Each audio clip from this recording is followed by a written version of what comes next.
Hello all, I hope you're doing well today. This image went viral on the Twitter sphere yesterday. As you can see, it was posted without comment, and it led many people on the online right to say things such as, well, look at all this diversity that built Britain.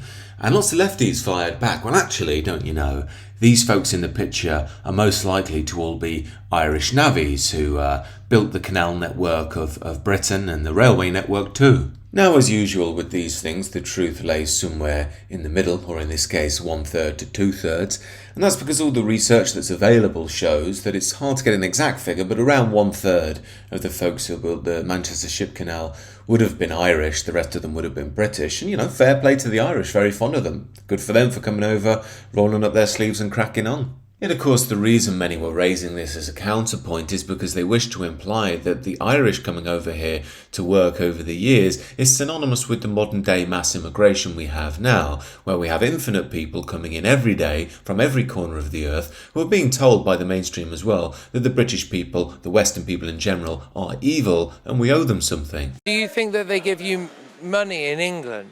Yes. I mean, what on earth could go wrong? But don't worry, the Labour Party have got things under control. Apparently, diversity experts can now come to Britain on skilled work visas, because that's what we need. More foreigners telling us how evil and racist we are for thousands of pounds in 50 different ways every day.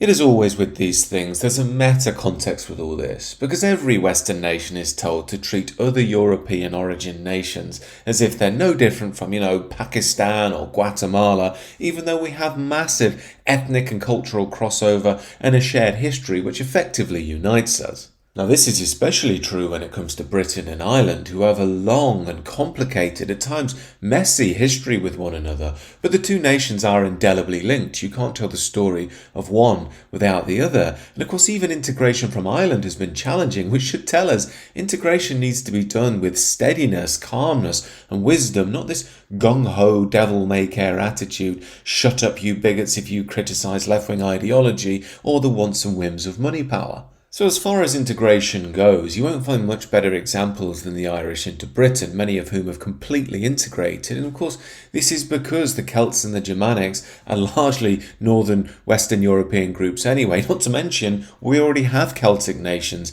in Britain in the first place. The point I'm making here is that the Irish coming into Britain is a highly specialised and unique case. It does not map on to every immigrant from every corner of the earth coming to Britain, and it's all going to work out in the same way. As much as the trendy rapper types like Kneecap want it to be that way, they want to present the Irish as some struggling Palestinians against their historic oppressor type narrative. Of course, the real oppressor here is that which is undermining the Western nations, pitting the people against one another, while it guts out the very heart and soul of our countries and turns them into rootless economic zones. But try and make a record with that narrative. For some reason, the music industry doesn't like that sort of thing. But anyway, back to integration. On your screen now is a Fateh Omar. He's a Somalian. Fateh is an odd name for him with his tiny little jaw. Actually, he looks a bit like the guy from Captain Phillips, the Somalian pirate. I'm captain of your country now. Anyway, Fateh here is apparently angling to be mayor of Minnesota. Those lucky Minnesotans say apparently there's a big Somalian expat community there. Let's hear what he's got to say. I understand that our Somali communities are all connected to each other here in Minnesota and back home, and I ask for your support. There's always been a link between our community here as well as back home, and I'm running to bridge that gap and unite all of us and represent all of us, because when we succeed here, we succeed everywhere. And I'm hoping to do that just like Abdrazak, inshallah. Right, so basically he's running on an ethno-nationalist platform for his people in the USA and his home country in Somalia.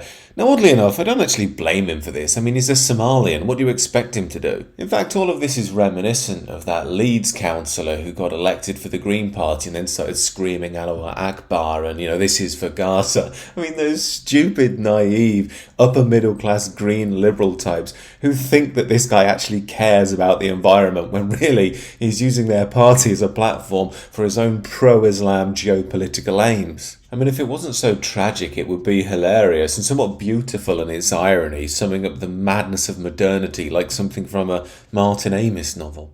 Yeah, this is all part of the modern dynamic that Western people are supposed to swallow. Infinity people can come into the Western world and tell us all about their wonderful identities, how they're representing their people and their people only, and we're supposed to smile and clap like seals. But if we have an identity, we're pure evil, don't you know? We should go back to that loving 60s music about peace and tolerance and listen to the Hollywood movies and academia and Kneecap and Nicki Minaj and whoever else that's come on the pop scene this week. Also, we can keep reliving and repeating this same old liberal narrative over and over again about the toxic, evil European white bigot and the noble, valuable migrant coming into the West, showing us how to be truly human.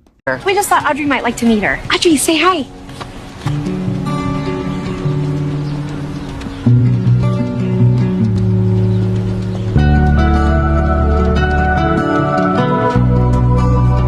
You wanna play slide?